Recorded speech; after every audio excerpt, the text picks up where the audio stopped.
पहा नवीन एपिसोड्स एकदम add free.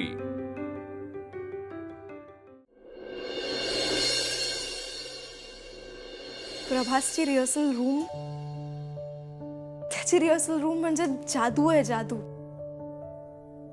आणि त्यात प्रभास, तो तर सुरांचा बादशाह। तो एकदा गायला लागला ना की इतर कुठेच कोणाकडेच लक्ष जात नाही, फक्त त्याचं गाणं ऐकत राहावं असं वाटतं। त्या दिवशी मी त्याचं गाणं ऐकलं आणि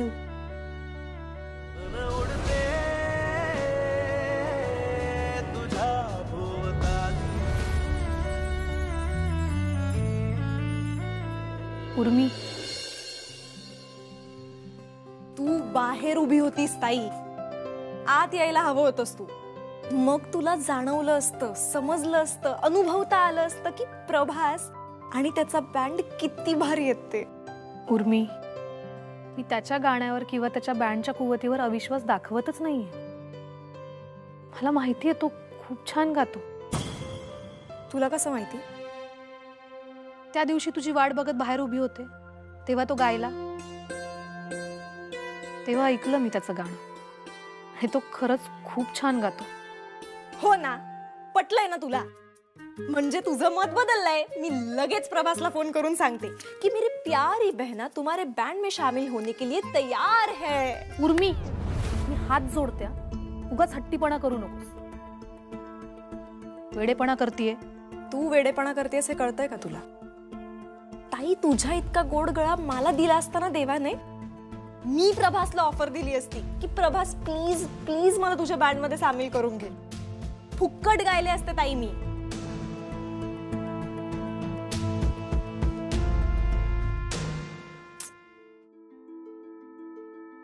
ताई, समजत नाहीये का तुला?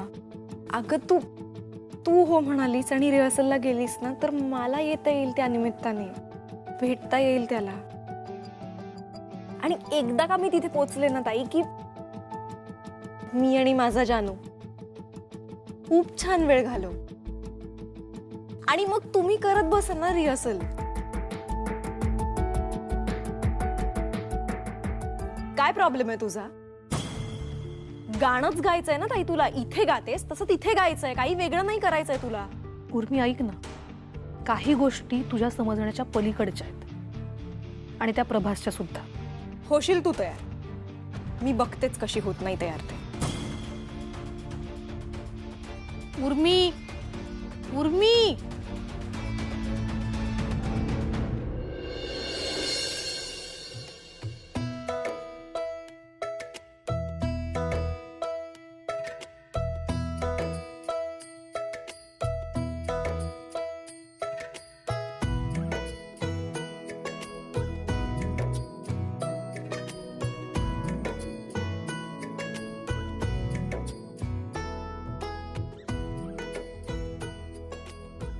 डन? हाँ, जरा बाजूला होता मला बघू दे।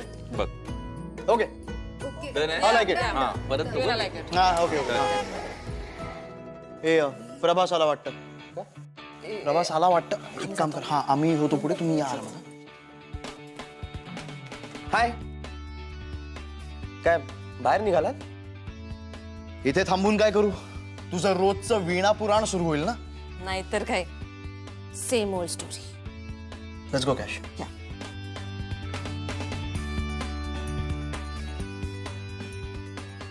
काका, थांब ना यार तू तरी। ऐक ना, मला ना भूक लागली आहे, मी ना खाऊन येते काहीतरी। हा, खाऊन येते। अंकल, ओम नमो सिद्धाय मम अरिष्ट निवारणाय मम कार्यक्रम सिद्धाय नमः।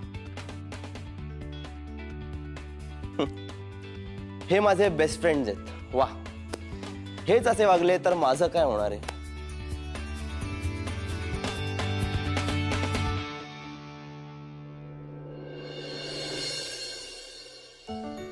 प्रभास, तू काही केल्या वीणाचा विषय संपवत नाहीयेस, त्यामुळे आता आम्हाला काहीतरी निर्णय घ्यावाच लागणार। आणि आम्ही सगळ्यांनी मिळून हा डिसिजन घेतलाय की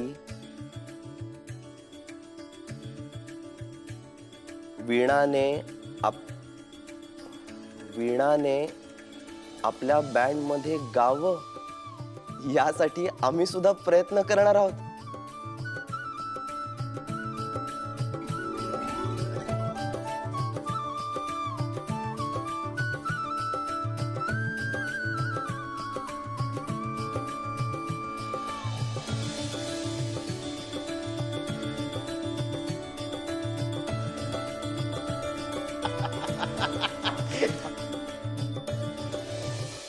ए कॅश,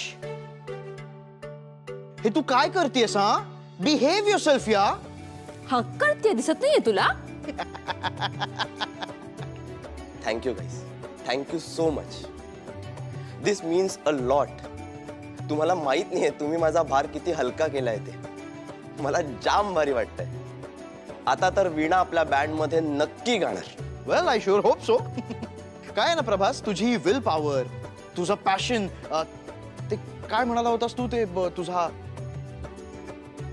ध्यास, तुझा ध्यास, हे बघून ना आम्ही सगळे खूप थक्क झालो. सो हा जो मेसेज आहे ना, तो आम्हा सगळ्यांकडून आहे, राईट? थँक्स. हा, पण डोंट गेट मी रॉंग, हे वाटतंय तितकं सोपं नाहीये. ओके, कारण काल खाखा म्हणाली तसं आपल्याकडे वेळ खूप कमी आहे. सो काही जर अचीव करायचं असेल तर डेडलाईन पण असणार आहे. हो, आणि म्हणूनच आम्ही सगळेजण तुला एक ठराविक नंबर देणार आहोत. नंबर?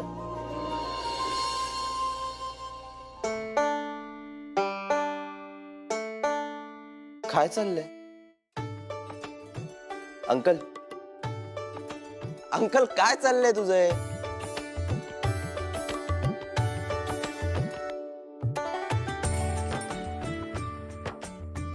मला कोणी सांगणार आहे का काय चाललंय ते? अटेम्प्ट्सचा. एक मिनिट. म्हणजे वीणाला आपल्या बँड मध्ये आणण्यासाठी तू किती वेळा प्रयत्न करणार आहेस याचा आम्ही सगळे तुला एक नंबर देणार आहोत. म्हणजे 2 वेळा, 3 वेळा का 10 वेळा? वीणाला कन्व्हिन्स करण्यासाठी तू किती वेळा ट्राय करणार आहेस? कूल. मग तुम्हीच सांगा. म्हणजे तुम्हाला काय वाटतं, किती अटेम्प्ट्स मध्ये मी वीणाला कन्व्हिन्स केलं पाहिजे? मला वाटतं 7 हा अंक शुभ असतो. नाही अंकल, ते नाही, खूप वेळ जाईल रे, खूप वेळ जाईल ते. आता हाऊ अबाउट 3? नाही यार कॅश, 3 खूपच कमी आहे.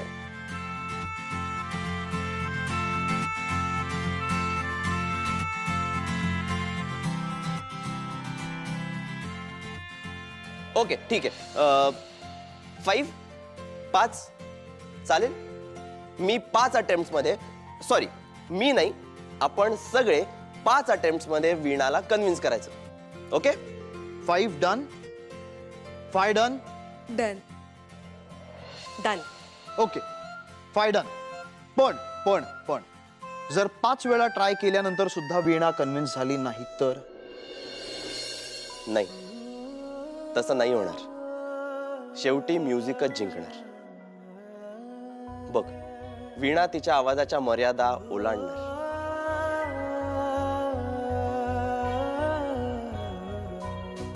गाईज यार, मी तुम्हाला एक गोष्ट सांगायची राहूनच गेली. मला उर्मीचा मेसेज आला होता. व्हॉट? Not again. सिरियसली. मला काय म्हणाली माहितीये? जर मी तिला भेटलो ना तर ती मला मदत करणार आहे वीणाला आपल्या बँड मध्ये इन करण्यासाठी. अरे मग भेट ना, काय प्रॉब्लेम आहे? ती स्वतः एक प्रॉब्लेम आहे. त्यामुळे ना मला रिस्कच घ्यायची नाहीये. आणि तसंही ना उर्मीची मदत घेणं मला मॉरली पटत नाही. नाही प्रभास, हे बघ, तुझे ते तत्व, मॉरल्स, एथिक्स वगैरे बाजूला ठेव यार. वीणाला जर आपल्या ग्रुपमध्ये इन करायचं असेल तर आपल्याला ज्याची कोणाची मदत घ्यावी लागेल ती आपल्याला घ्यावी लागणारच आहे आणि ती आपण घ्यायची. ओके? हे हो प्रभास, तू एक काम कर, तू ना लवकर उर्मीला मेसेज कर आणि पुढचं सगळं ठरवून टाक. तोपर्यंत मी काहीतरी खाऊन येते, मला खूप भूक लागली आहे रे. उभाडसा, चल ना माझ्यासोबत. आधी संचिता म्हण. संचिता, चल ना माझ्यासोबत. मी आले, बाय.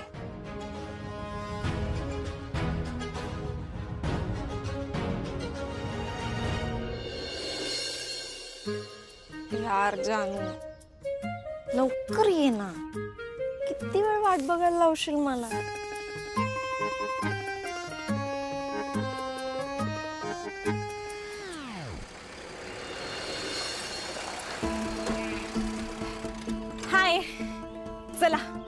कुठे जाऊन बोलूया?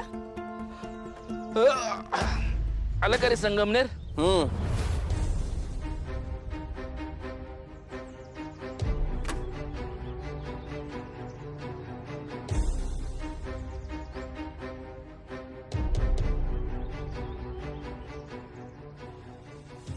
प्रवास हा काय करतोय इकडे?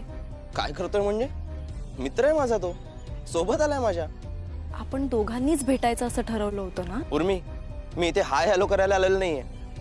तू मला म्हणाली होतीस जर मी तुला भेटलो तर तू वीणाला माझ्या बँडमध्ये इन करण्यासाठी तिला कन्व्हिन्स करशील, म्हणून मी भेटलोय. आणि तसंही आपण भेटणार एवढंच ठरलं होतं. प्रभास, अरे आपण भेटणार म्हणजे आपण दोघंच भेटणार, हे साहजिक नाहीये का? काय पण म्हणजे माझा मित्र माझ्या सोबत आला तर काय प्रॉब्लेम काय तुला? आणि तो फक्त माझा मित्र नाहीये बरं का, माझ्या फॅमिली मेंबर सारखा आहे मला तो. आणि तसंही प्रायव्हेट काहीच बोलायचं नाही आपल्याला इथे. हे तुझं तूच ठरवलंस. उर्मी, तुला जे काही बोलायचं असेल ना ते तू पटकन बोला. तू थांब. हाय, ऐका ना, सॉरी पण तुम्ही थोडा वेळ कुठेतरी जाल का? म्हणजे कसं आहे ना, मला ह्यांच्याशी तो थोडंसं- कुठेही जाणार नाहीये. अरे ठीक आहे, मी इकडे मिसळपोळी खाऊन येतो तोपर्यंत. अंकल थांब, तो कुठेही जाणार नाहीये. काय करतोयस तू? काय फालतूगिरी चालली आहे तुझी? एका मुलीला भेटायला येताना कोणी असं मित्राला आणतं का रे? तू सांग जा त्यांना कुठेतरी जायला, म्हणजे आपण बोलू शकू. जा. उर्मी, ते शक्य नाहीये. का शक्य नाहीये? कारण तू जे बोलतेस ते मला पटत नाहीये. इनफॅक्ट ते चुकीचं आहे. मग तू जे काही वागतोयस ते पूर्णपणे योग्य आहे का? आपण हे असं भेटायचंय का चार चौघात? हो, तुला जे काय बोलायचं आहे ना ते इथेच बोलायचं, याच्या समोर. नक्की? हो. बरं ठीक आहे, मग मी एक काम करते, मी निघून जाते इकडनं, तू बस तुझ्या मित्राबरोबर. अंकल चल. प्रभास, प्रभास ऐक, तुझ्या कामाचं काय मग? माझ्या कामाचं मी बघून घेईन. आणि तसे माझं काम होण्यासाठी माझ्या मित्रांचा अपमान मी कधीही होऊ देणार नाही.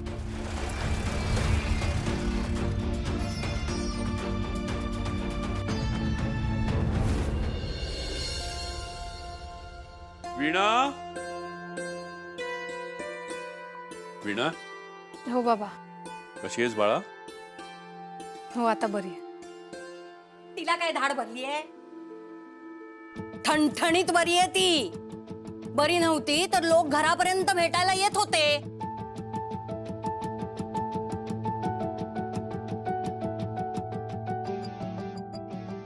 दादा, तू माझ्या कुठल्याच गोष्टीवर कधीच विश्वास ठेवत नाहीस रे. तुला अजून कसले पुरावे देऊ मी? तो मुलगा घरी भेटायला आला होता हे तर तुला कधी खरं वाटलंच नाही, पण किशा घरी आला होता यावर तरी विश्वास ठेवशील ना? त्याची हिंमत कशी झाली या घरात पाऊल ठेवण्याची? आता बघतोच मी त्याला.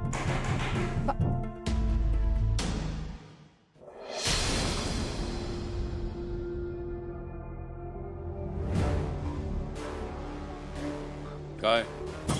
बायकोसाठी सूप पाठवलंय.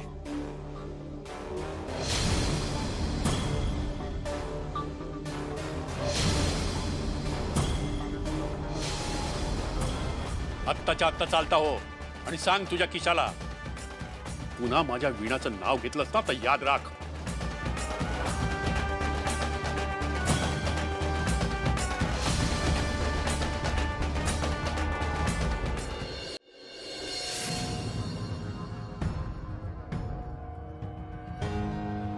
हे जे काय आणले ना ते लगेच परत घेऊन जायचं.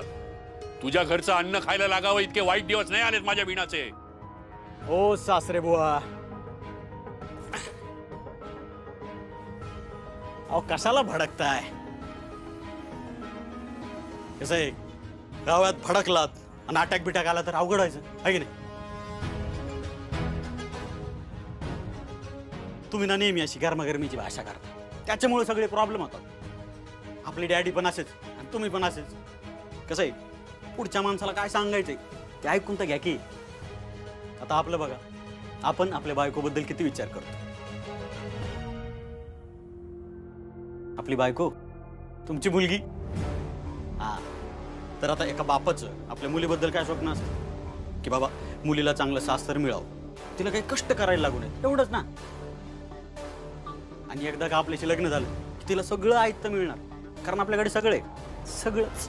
गप्प बस. सासरे बुवा, तुम्ही असं मध्ये मध्ये बोल नका बरं, पूर्ण ऐकून घ्या. कसं आहे, स्टोरीच्या मध्ये मध्ये बोललात ना तर स्टोरीची मजा निघून जाईल ना. ती गाडी दिसती का? तसं लय गाडी आहे आपल्याकडे.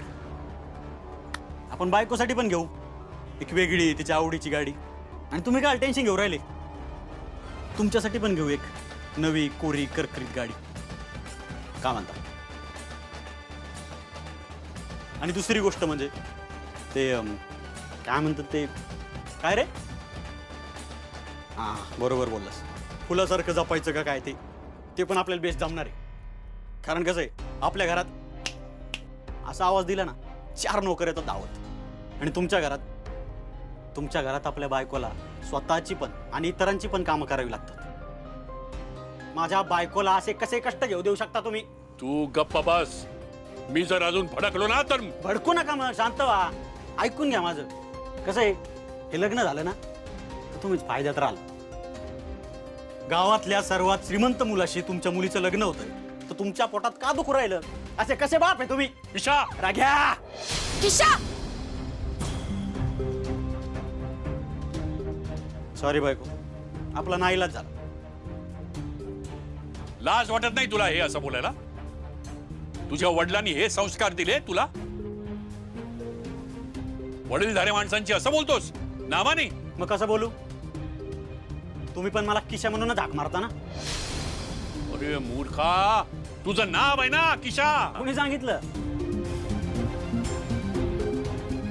आपलं नाव किशोर रांगडे पाटील आहे. आपल्याला किशा म्हणायचा हक्क फक्त 2 जणांना आहे. एक म्हणजे आपले डॅडी, ज्यांनी आपलं नाव ठेवलं, आणि दुसरी म्हणजे बायको. बरोबर ना बायको? असं असून सुद्धा तुम्ही मला किशा म्हणता. तर मिस्टर अभयंकर रघुनाथ, मी तुम्हाला राग्या म्हणलो तर काय रॉंग झालं? मूर्खासारखा बोल नकोस. आणि ताबडतोब चालता इथून, नाही तर धक्के मारून हाकलून देईन तुला.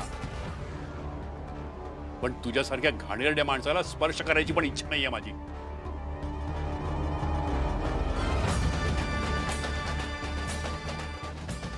ओके, येतो बाय, काळजी घे.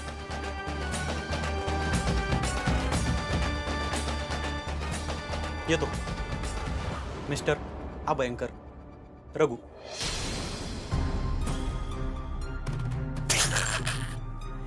चल रे.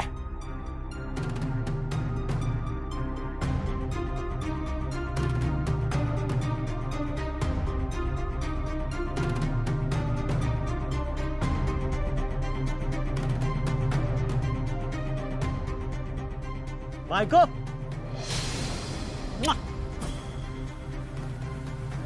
Good night. HD TC, bye.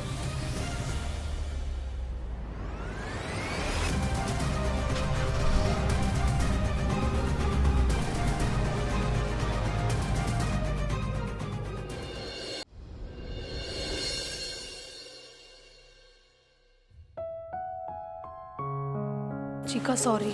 का? हा उर्मीने केलेला पसरा तुला आवरायला लागतो. पण एवढं काय ग त्यात? उर्मी कोणी परकी आहे का? पण तरी